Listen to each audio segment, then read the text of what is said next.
I'm Tanda. Welcome to my YouTube channel. Today we're going to do a short video and look at how meditation can help and aid and help us be able to relate better to anxiety.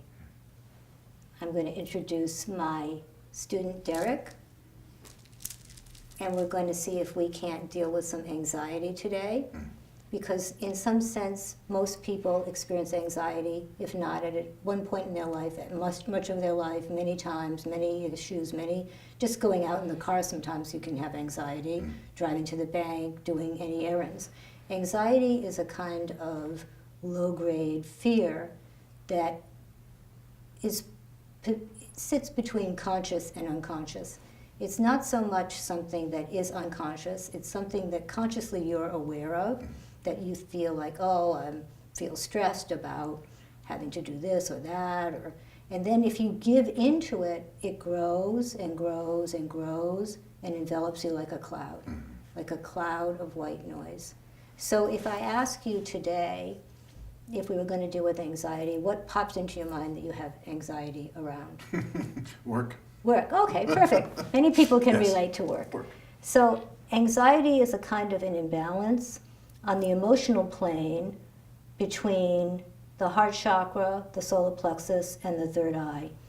When we work with anxiety, we want to focus between solar plexus, heart, and third eye, and bring those energies into alignment. It's almost like one part of you shifts out and goes into its own spin, and then sets everything a little bit off in an imbalance.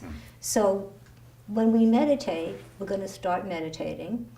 Let's see if you can request anxiety by just saying internally, work, and see what happens. And then I will work with you and talk you through how to breathe and where to go. And maybe we'll use the Tibetan singing bowls as a way to deal with and address the anxiety in a different way. All right? Okay. Okay? All right. Please.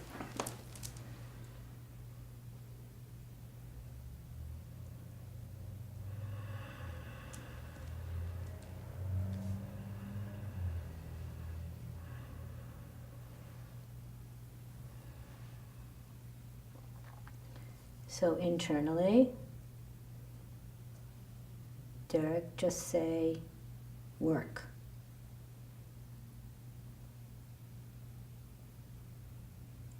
Immediately,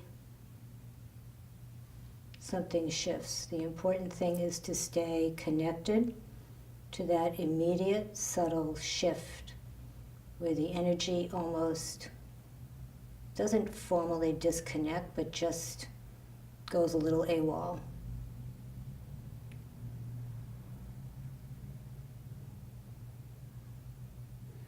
Focus a little bit above the heart and notice how the anxiety that you invoked, where the energy is going. It almost hovers. And if the mind becomes involved, the energy from here spins out between here and here.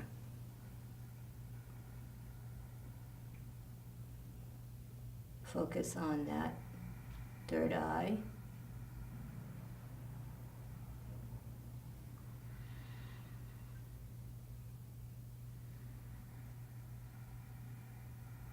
Allow the energy in the heart to relax and open.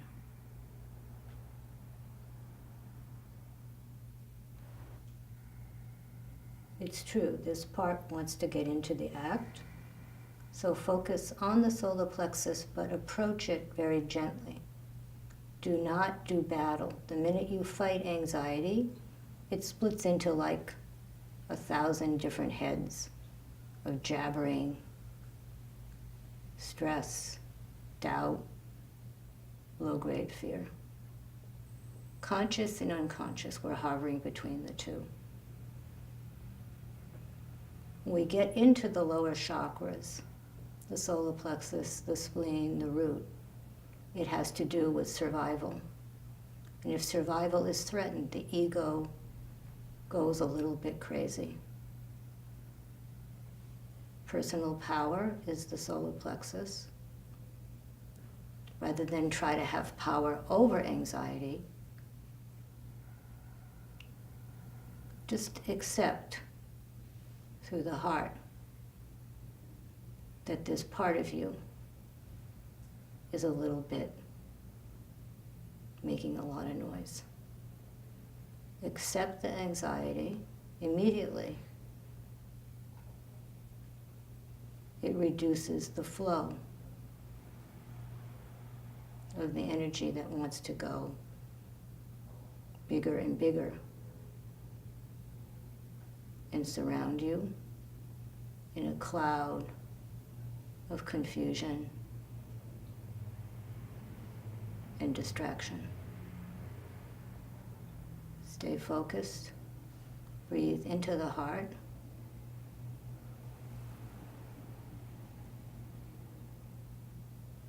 Now allow the energy in the heart to align with the solar plexus.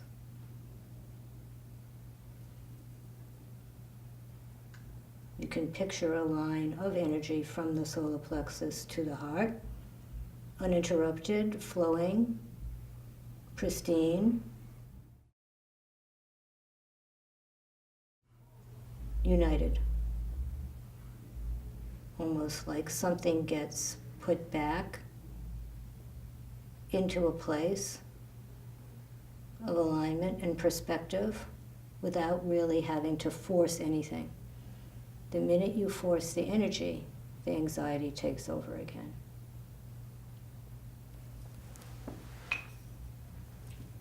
I'm going to play my Tibetan singing bowl.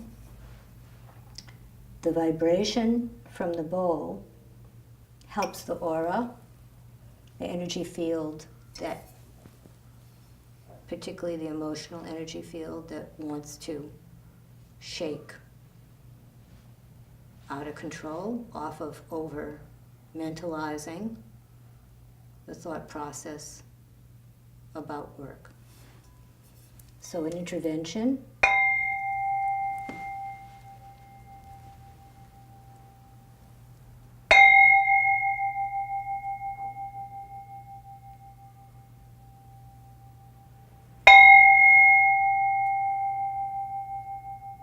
and in the realm of the solar plexus,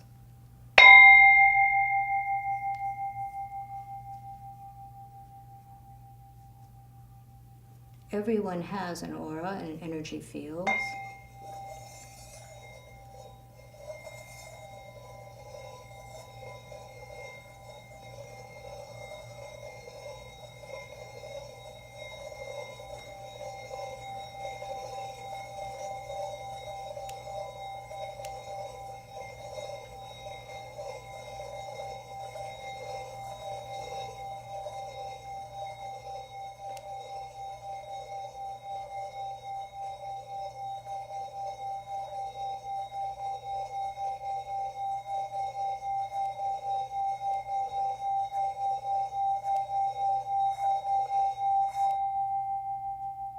And when you make an intervention vibrationally, the vibrations that are overexcited, in a sense, can stabilize and calm down. Everything wants to find a balance.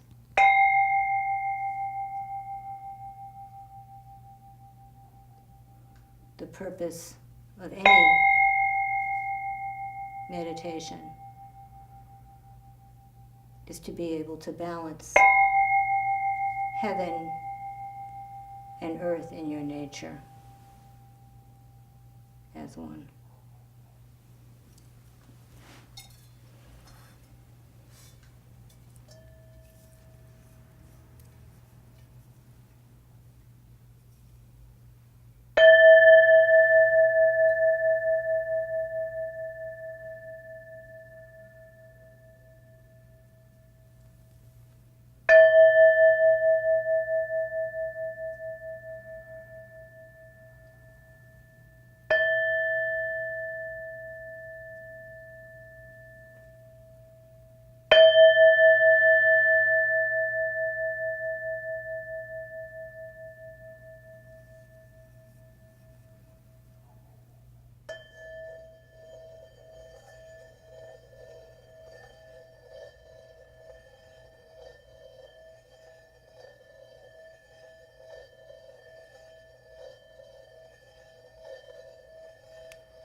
expand into the stillness.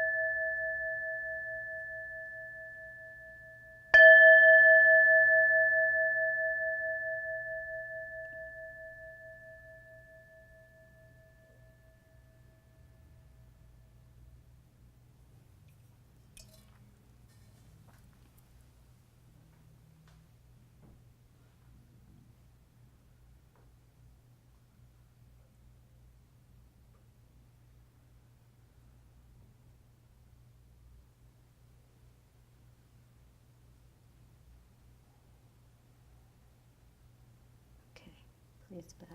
Please relax. Please open your eyes.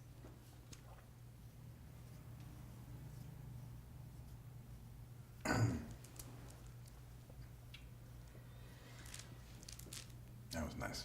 Good. You feel the difference? Yeah. Yeah. When you felt the energy shift, can you describe what happened to us? Yeah, I mean, I could feel, as soon as the energy started to move, it was like sore spots in my body where it stopped. That's the blockage. Yeah. The middle of my back, here. Yeah. And in my throat. Yeah, it felt like very strongly in here. Yeah, and then it just... Yeah. And stillness that went like that. It was really nice. Great. And Yeah. the thing about the breathing, along with the Tibetan bowl was, if you were listening, it was slow and singing.